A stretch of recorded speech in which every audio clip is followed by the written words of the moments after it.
banjir yang cukup besar, ya, bahkan ada 2 warga kita yang meninggal dunia, dan kesedihan cukup memuncak.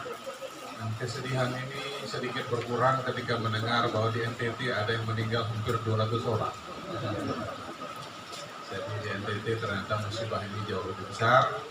Saya, Pak Kapolda, Pak Danrem, dan Pak Presiden Jokowi kemarin juga rapat terbatas membahas mudah-mudahan bencana di Nusa Tenggara Barat dan khususnya di Nusa Tenggara Timur bisa pulih kembali hingga masyarakat kembali normal seperti sedia kala.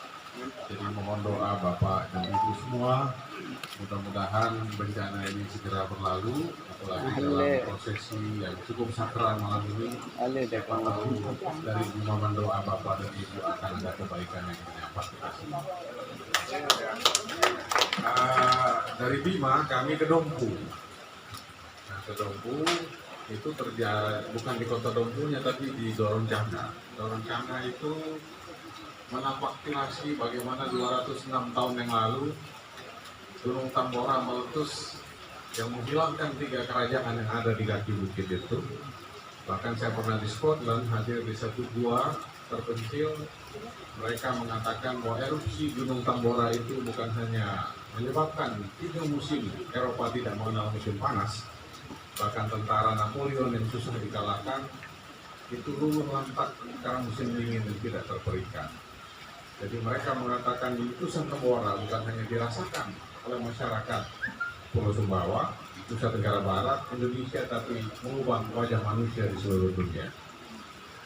Dan kemarin terus ke Sumbawa, tadi pagi sampai Lombok, hampir seharian menemani tamu-tamu kita, dan belum sampai ke rumah, tapi harus singgah dulu ternyata di Pura ini. Dan saya merasa sangat berbahagia Bapak dan Ibu, terima kasih pada keluarga Pak Wanton dan Bu Wanton.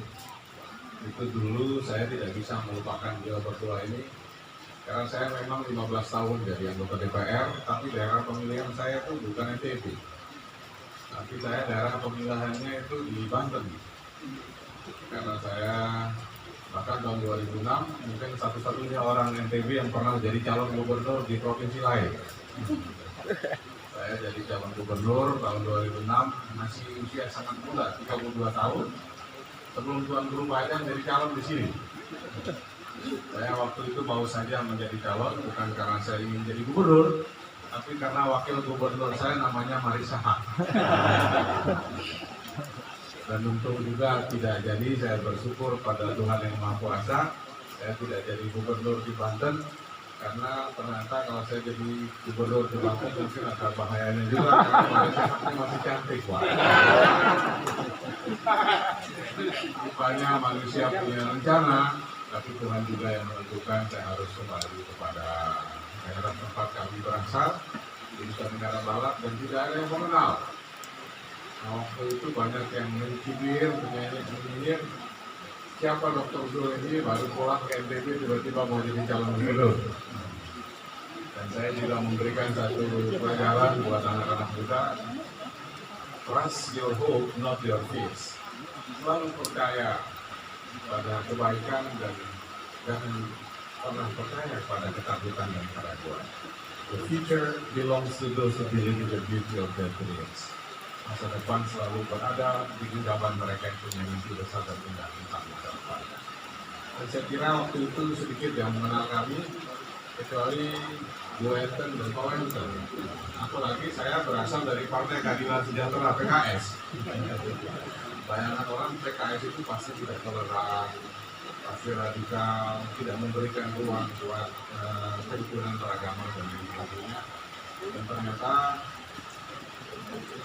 saya karena tidak kenal semua kita sharing commonalities, dalam persamaan, langsung kita berinteraksi, persahabatan kebaikan ada di mana-mana. Dan saya yakin yang seringnya kita bersilaturahmi dengan tokoh-tokoh agama, tempat-tempat ibadah, kebaikan dan ketenangan bersama akan sama kita. Saya kira Bapak dan Ibu mohon kami didoakan, karena jadi pemimpin sekarang itu nggak gampang. Tantangan itu tidak mudah. Selalu masyarakat itu ingin pemimpinnya itu sederhana. Selalu ingin gubernurnya itu merakyat, tidak korupsi dan macam-macam. Nah, saat yang sama selalu juga meminta kalau gubernur diundang itu harus ada sumbangannya.